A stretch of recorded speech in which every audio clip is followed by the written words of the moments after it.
वैराग्य में रहो, सारी समृद्धि के बीच में रहो, लेकिन जल कमलवत भीतर से वैरागी बने रहो, अनासक्त भाव से रहो। श्रीमद् भागवत परमहंसों की संहिता है, जिनका जितना विशेष वैराग्य उनका उतना भागवत में विशेष प्रवेश। और वैराग्य का मतलब संपत्ति द्वेष नहीं है, याद रखना। वैराग्य का मतलब संसार का द्वेष नहीं, धन का द्वेष नहीं, स्त्री का द्वेष नहीं, पुरुष का द्वेष नहीं, अनासक्ति।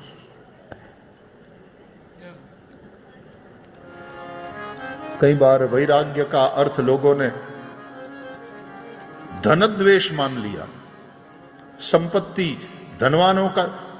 रॉन्ग।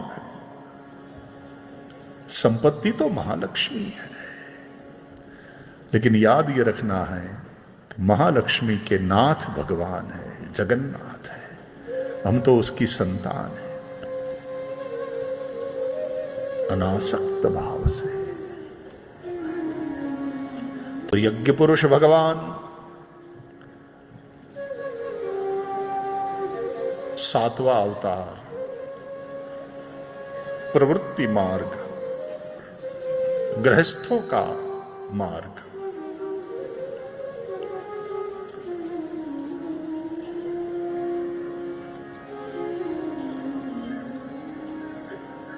आठवां अवतार ऋषभ देव भगवान, यह निवृत्ति का मार्ग है,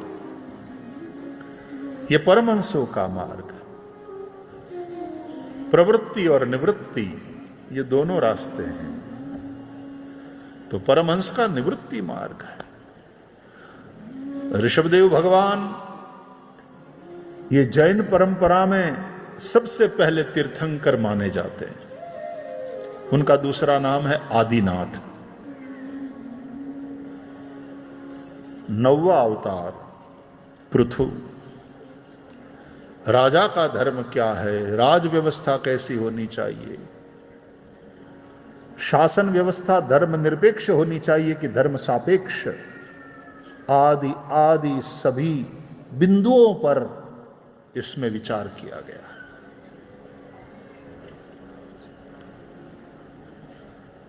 10वां अवतार मत्स्य नारायण।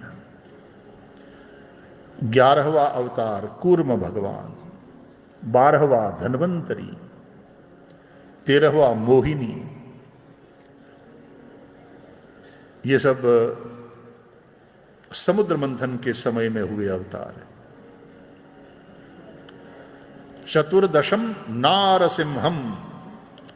14वां अवतार भगवान नरसिंह नारायण का। भक्त प्रहलाद की रक्षा करने के लिए जो स्तंभ फाड़कर प्रकट हुए, हिरण्यकशिपु का उद्धार किया, भक्त प्रहलाद की रक्षा करी। नृसिंह। नायम मृगो नापि नरो विचित्रम अहो किमे तंद्रि मृगेन्द्र रूपम। 15 वामनकम। 15वां अवतार वामन। बलिराजा के यज्ञ में प्रभु पधारे, 3 पग पृथ्वी मांगी, 2 में बलि का ले लिया सब कुछ, और तीसरे चरण में बलि को ले लिया। How sweet. भगवान कहते मैं तुझसे ही नहीं चाहता, मैं तुझको भी चाहता हूं। संसार में तुमसे चाहने वाले तो बहुत मिल जाएंगे, तुमको चाहने वाले।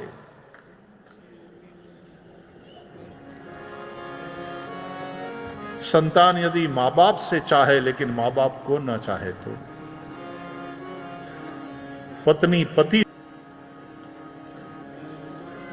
तुमसे चाहने वाले तो बहुत मिलते हैं। स्वार्थ है सुर नर मुनि सबकी यही रीति, स्वार्थ लागी करे सब प्रीति।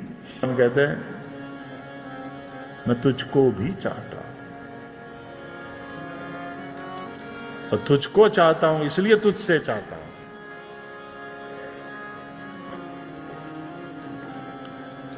वामन भगवान। 16वां अवतार परशुराम। आवेशावतार है ये। बिगड़ी हुई शासन व्यवस्था को देख करके सज्जनों में जो एक पुण्य प्रकोप पैदा होता है वो है परशुराम। ये जो क्रोध है वो भी आवेश है और वो लगातार नहीं रहता है, थोड़े समय के लिए रहता है। देखो 24 घंटा शांत रहना संभव है, 24 घंटा क्रोध करना संभव नहीं है। हिम्मत हो तो करके दिखाओ, 24 घंटा क्रोध में रह करके दिखाओ, संभव ही नहीं है। तो आवेश, क्रोधावेश, कामावेश, काम का भी एक आवेश होता है, एक आवेग होता है। वो थोड़े समय के लिए विषय भोग हो गया, आवेश खत्म। 24 घंटा आप उस आवेश में नहीं रह सकते, संभव ही नहीं।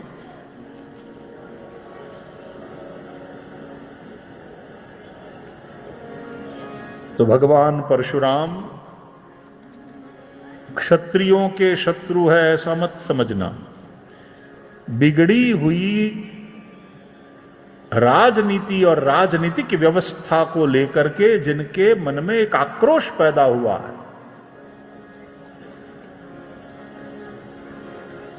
आवेशावतार है भगवान परशुराम। और उन्होंने सत्ता परिवर्तन किया, ऐसी सत्ता को उखाड़ फेंका है। और फिर थोड़ी खुद राजा बन गए, नहीं, किसी सुयोग्य को राजा बनाया, सत्ता उसको सौंप दिया।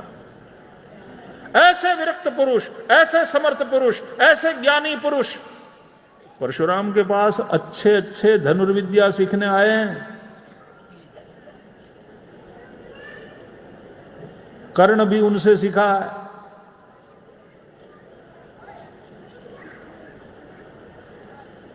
ऐसे गुरु, शापादपि शरादपि, उनके पास शस्त्र का भी बल है और तपस्वी है, शाप का भी बल है। प्रसन्न होए तो किसी को शस्त्र विद्या का अध्ययन करावे, सिखावे, और नहीं तो शस्त्र विद्या का उपयोग करके ऐसे लोगों का खात्मा करें। प्रसन्न होए तो वरदान दे दें और नहीं तो शाप दे दें। तपस्वी है, वीर है परशुराम, जामदग्न्य,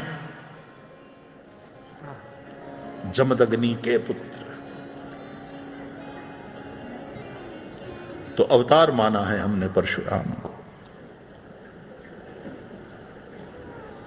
21 बार पृथ्वी को नक्षत्री करी, खास करके हय वंश के जो क्षत्रिय थे उनका संहार किया, क्योंकि वो राजा बनते थे लूटने के लिए, प्रजा को परेशान करने के लिए। भारतवर्ष में भी ऐसे कई लोगों का आक्रमण किया। यहां हूण आए, दूसरे भी आक्रांत आए, चंगेज खान भी आते आते यहां तक पहुंच ही गया था। बाहर से इन्वेडर्स आए। अब वो जो हिंसा करने वाले, लूटने वाले, प्रजा की सुखाकारी का जिनको भान नहीं, ज्ञान नहीं, चिंता नहीं, ऐसे लुटेरे राजा बन जाए,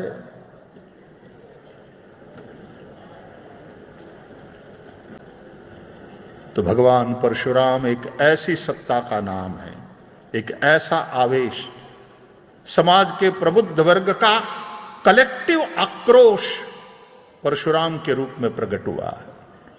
बिगड़ी हुई शासन व्यवस्था के खिलाफ समाज के प्रबुद्ध सज्जन लोगों का जो सामूहिक आक्रोश है वही परशुराम है।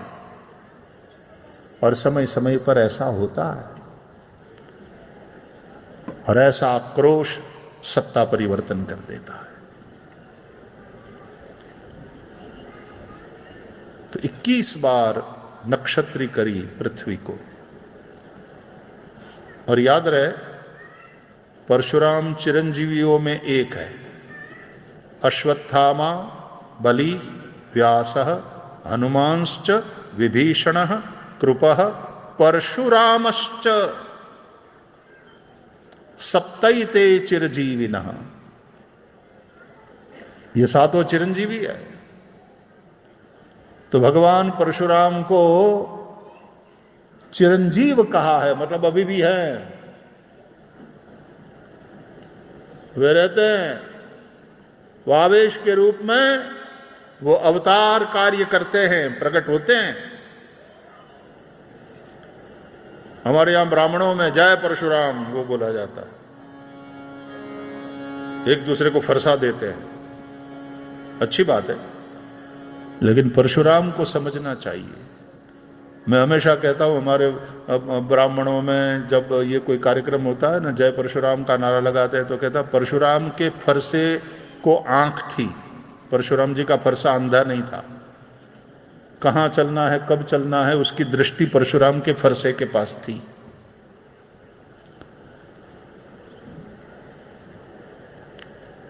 और केवल परशुराम ही नहीं, चाणक्य भी आदर्श के रूप में सामने होना चाहिए।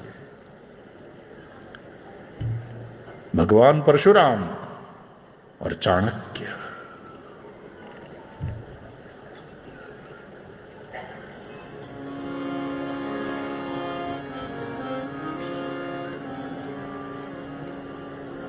चाणक्य की राजनीति, चाणक्य का अर्थशास्त्र, कौटिल्य दूसरा नाम।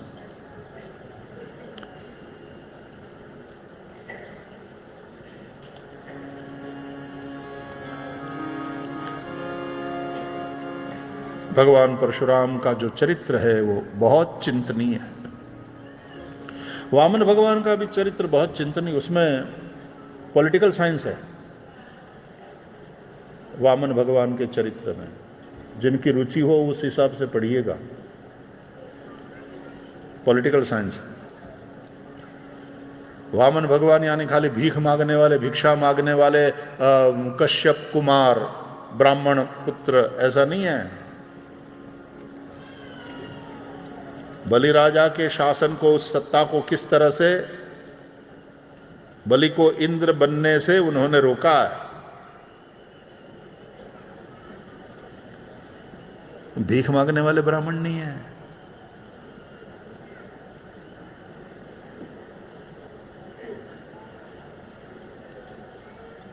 कथाएं इस प्रकार की है, तो हमारे यहाँ कथाओं में भी फिर किसी एक बालक को वामन बनवा देते हैं और फिर उसके हाथ में झोली थमा देते हैं और फिर घुमाते हैं पब्लिक में भिक्षा के लिए। सब पैसा इसमें डालो, पैसा डालो, पैसा पैसा पैसा पैसा।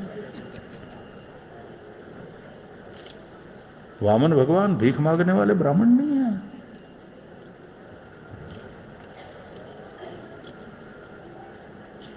कथा की तेजस्विता खत्म होती जा रही है, व्यासपीठ की तेजस्विता खत्म होती जा रही है। व्यासपीठ खुद कहां जा रही है? कैसे कैसे लोग व्यासपीठ पर आकर के, और फिर क्या एक तमाशा बना रखा है। ये पीठ बहुत जिम्मेदारी वाली पीठ है। खैरा गहरा नथु खैरा कोई भी इसके ऊपर बैठ जाए और प्रबोधन करने लग जाए, नो। लेकिन हमारे यहां वो सत्ता, वो व्यवस्था नहीं रही कि सुयोग्य लोगों को ही वहां पर बैठने का अधिकार दिया जाए। कहां है? धर्म क्षेत्र में भी बड़ी अंधाधुंधी अव्यवस्था चल रही है। ऐसे गलत लोग धर्म के क्षेत्र में जाते हो, दुखी तो दुनिया पूरी है, तो फिर तांत्रिक बाबा, मांत्रिक बाबा, ये वो कर करके फिर ऐसा शोषण होता है जनता का, और बेचारी भोली भाली जनता भोग बनती है। ये करने से हमारा दुख दूर हो जाए, ये करने से दुख दूर हो जाए, ये करने से हमारी समस्या मिट जाए। भागती फिरती है जनता, छलावा होता है, शोषण होता है।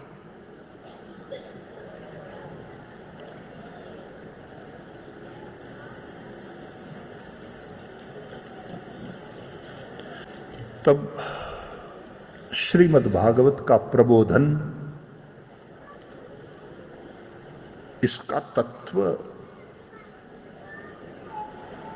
ये समझना अनिवार्य हो जाता है। अच्छा है, भागवत के माध्यम से फंड रेजिंग होती है और अस्पताल बनते हैं, अन्न क्षेत्र चलते हैं, गौशालाएं, अच्छी बात है, उसमें कोई बुराई नहीं। लेकिन भागवत साधन बन जाए और पैसा इकट्ठा करना ही साध्य बन जाए तो गड़बड़ है।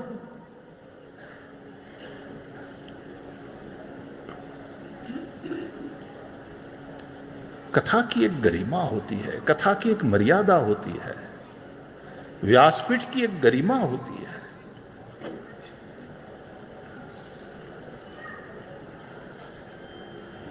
इसलिए भागवत के वक्ता में क्या क्वालिटीज होनी चाहिए वो व्यास भगवान ने स्पष्ट लिखा है महात्म्य में। विरक्तो वैष्णवो विप्रो वेद शास्त्र विशुद्धिकृत दृष्टांत कुशलो धीरो वक्ता कार्योति निस्पृह, अति निस्पृही। और सबसे पहला वेला जो अपेक्षित गुण है वो है विरक्ति।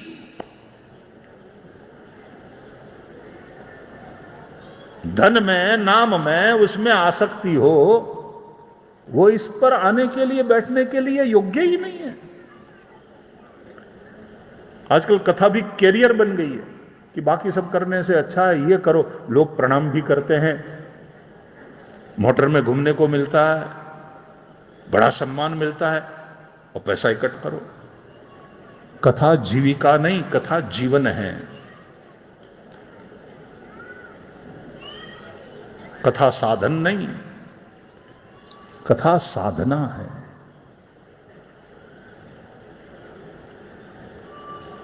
ये थोड़ी पीड़ा बोल रही है क्योंकि आजकल जो वातावरण बन रहा है अब कथा क्षेत्र में भी, तब ये पीड़ा बोल रही है। मैं फिर से कहता हूं, कथाकारों की बहुत जरूरत है, बहुत जरूरत है। नए नए नए लेकिन सुयोग्य कथाकार आए, ये जरूरी है।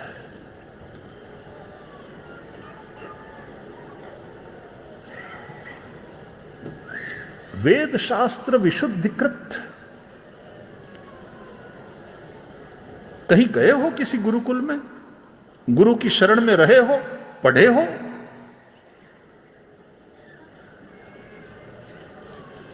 करियर है ये। कलाकार में और कथाकार में क्या अंतर रह जाएगा?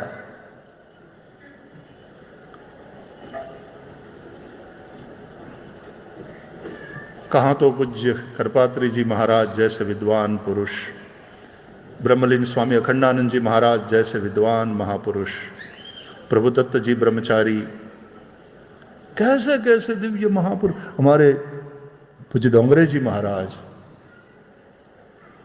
कैसी दिव्य विभूतियां हुई। कल ही हम याद कर रहे थे, स्मरण कर रहे थे सेठ जी का, भाई जी हनुमान प्रसाद जी पोद्दार का, गीता प्रेस देकर के कितना बड़ा उपकार किया। तो धर्म की एक मर्यादा, व्यासपीठ की एक गरिमा। संस्था वाले और राजनीति वाले व्यासपीठ का दुरुपयोग करें, नॉट अलाउड। व्यासपीठ से आशीर्वाद लो, व्यासपीठ से मार्गदर्शन प्राप्त करो, लेकिन व्यासपीठ का उपयोग करने की, अपने स्वार्थ के लिए व्यासपीठ का उपयोग करने की कोई छूट नहीं मिल सकती तुम्हें।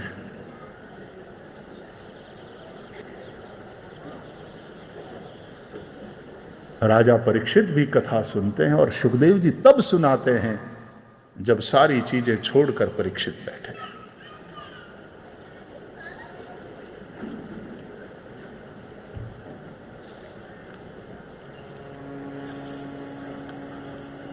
धर्म की मर्यादा की रक्षा हो, ये बहुत आवश्यक है। तो वैसे भी आदमी टूटा हुआ है, इंसान टूटा हुआ है, नासीपास हुआ है, वो कहां जाए, कौन आश्रय में जाए, कहां माथा टेके?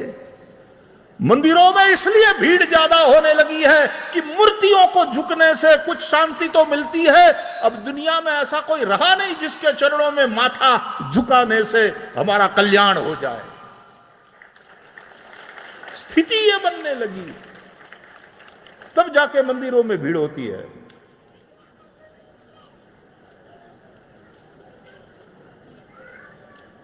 वही स्कैरसिटी सबसे बड़ी है विश्वास की, और विश्वास की इसलिए कि विश्वास कहां रखें, किसमें करें, वो चरित्र कहां है कि जहां आंख बंद करके तुम विश्वास कर सकते हो। पूज्य डोंगरे जी महाराज कहते थे, कथा दूसरों को सुधारने के लिए नहीं, स्वयं को सुधारने के लिए। इंसान है हम, अपूर्ण है, हमारे में भी कई प्रकार की कमियां हैं, लेकिन हम अपनी कमियों को स्वीकार करते हुए, देखते हुए उन कमियों को धीरे धीरे धीरे कैसे दूर करें। सत्संग है ही। किसी संत ने से किसी ने पूछा कि महाराज सत्संग क्या है? जवाब मिला, जाने हुए असत का त्याग। जब तक वो असत हमारे भीतर है, हमने जाना नहीं, तब तक पड़ा रहे, समझ में आता है, लेकिन एक बार देखें, जाने कि ये गड़बड़ है, ये गलत है, ये दुर्गुण है, ये गंदगी है, तो फिर उसका त्याग करना यही सत्संग है। जाने हुए असत का त्याग सत्संग है। इसलिए कहते हैं कथा स्वदोष दर्शन करने के लिए, अपने अंदर के दोष और उससे निजात पाएं। एक इंसान के रूप में मधुर है। हम सभी यहां बैठने वाला, नीचे बैठने वाले, हम सभी, हमारे में हम पूर्ण नहीं है, पूर्ण केवल परमात्मा। हम सभी में कोई ना कोई दोष है, और उन दोषों को देखने के बाद और स्वीकार करने के बाद अंदर दीनता आती है कि how weak person I am, कि मैं इन दोषों का गुलाम हो गया। और उस दीनता के साथ प्रभु से प्रार्थना होती है, प्रभु मोरे अवगुण चित्त न धरो, समदर्शी है नाम तिहारो, चाहे तो पार करो, प्रभु जी मोरे अवगुण चित्त न धरो।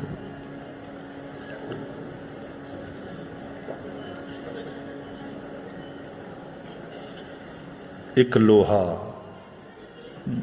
पूजा में राखत, एक घर बधिक परो, एक घर बधिर पर्यो, पारस गुण अवगुण नहीं चितवत, और कंचन करत खरो, प्रभु जी मोरे अवगुण चित न धरो।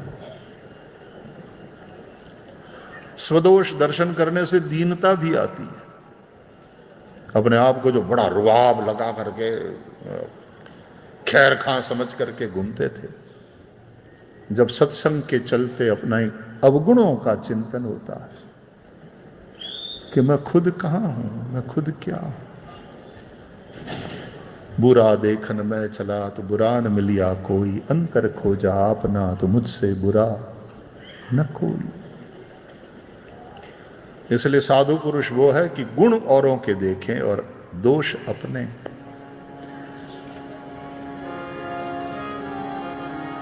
औरों के गुणों को देखकर अनुरागी बने, स्वयं के गुणों का भान होते ही दीन बने, निरहंकारी बने, प्रभु से क्षमा मांगे। तो कथा सत्संग इसलिए है कि धीरे धीरे धीरे अपने आप को हम प्योर करते चले जाएं, अपने अंदर की गंदगी मिटती चली जाए, और जितने प्योर होते चले जाएंगे, जितने पवित्र होते चले जाएंगे, परमात्मा के और करीब होते चले जाएंगे। और परमात्मा के जितना और करीब होते चले जाओगे, इसका परिणाम यह है, शांत होते चले जाओगे, प्रेम से भरते चले जाओगे। निंदा स्तुति राग द्वेष सारे द्वंद्व से दूर होते चले जाओगे।